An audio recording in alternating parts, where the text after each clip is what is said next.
All right, hi guys.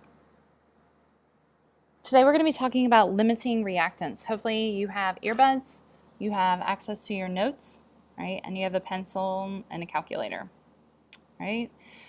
Today we're going to be talking about maximizing chemical quantities, right? Imagine that you are a pharmaceutical company and it is your job to produce medicine or produce Zyrtec for the allergies that are abounding, right? You want to maximize the product by minimizing waste, right? So imagine that you're a sandwich artist at Subway.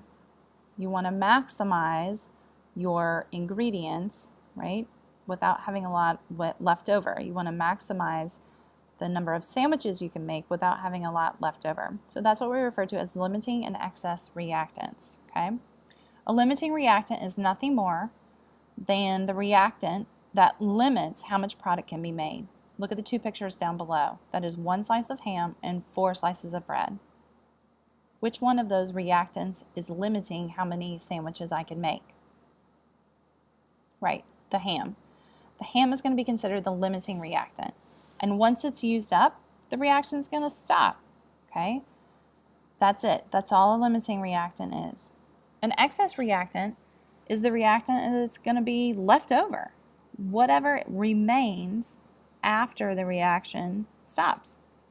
Okay, so I can make 1 sandwich with this 1 slice of bread, but I'm going to have 2 slices of bread left over.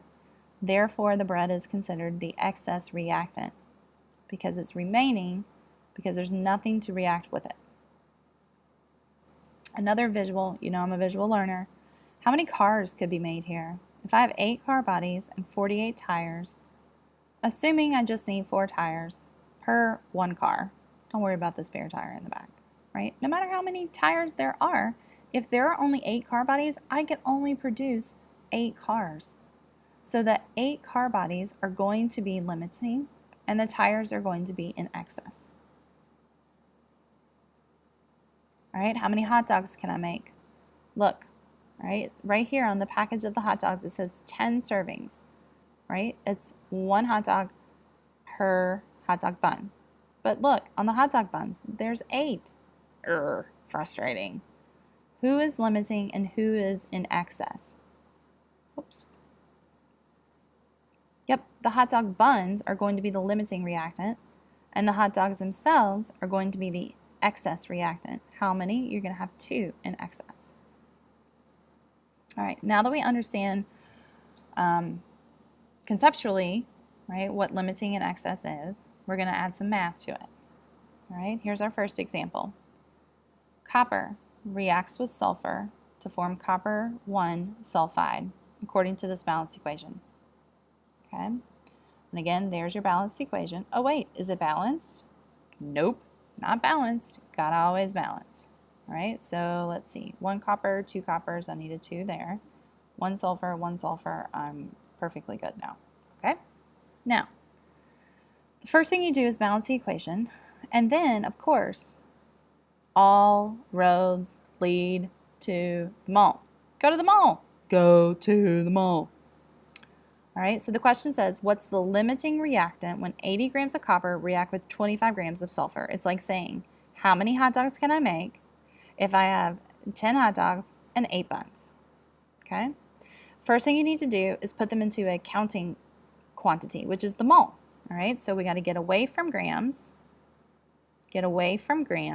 and go to moles. Now, where did that 63.5 come from? Right? Where did this 32.1 come from? Right here. Both of those came from the molar mass from the periodic table. Okay? All right, so now I have them in counting concepts. All right?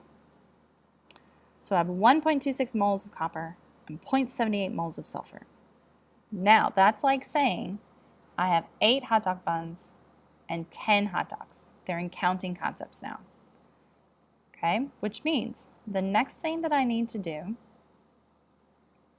is look at the mole ratio. What's the mole ratio of copper to sulfur? Use those balanced coefficients. That's right, it's 2 to 1.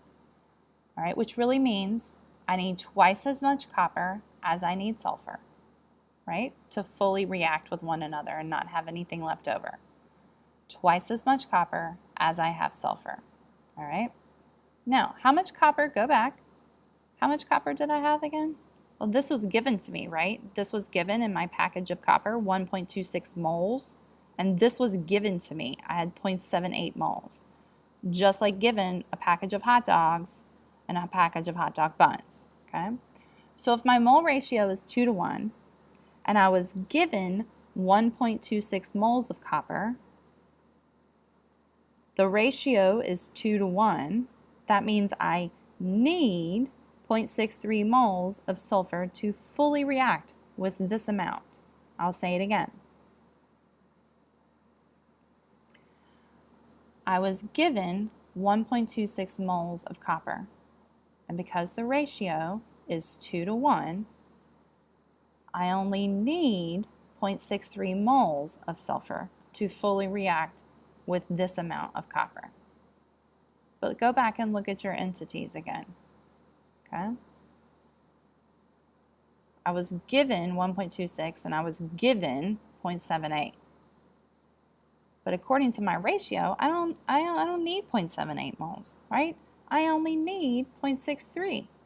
But I was given 0.78. Okay? Compare those two numbers. Yes, that's right. Sulfur is going to be in excess, which means copper is the limiting. All right? I had more sulfur left over after the reaction was done. How much sulfur? 0.15 gram or 0.15 moles. Okay? All right, so that is how you conduct a limiting and excess reactant problem.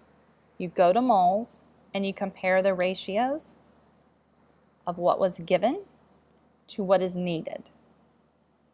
All right? Now, you're like, she has blown my mind. I don't know what's just going on, but that's okay. You're going to be doing a limiting and excess simulation. It's going to start you off real easy with cheese sandwiches, all right? And then it's going to add into chemical reactions. So hopefully that visual and that activity will help you understand limiting and excess reactants.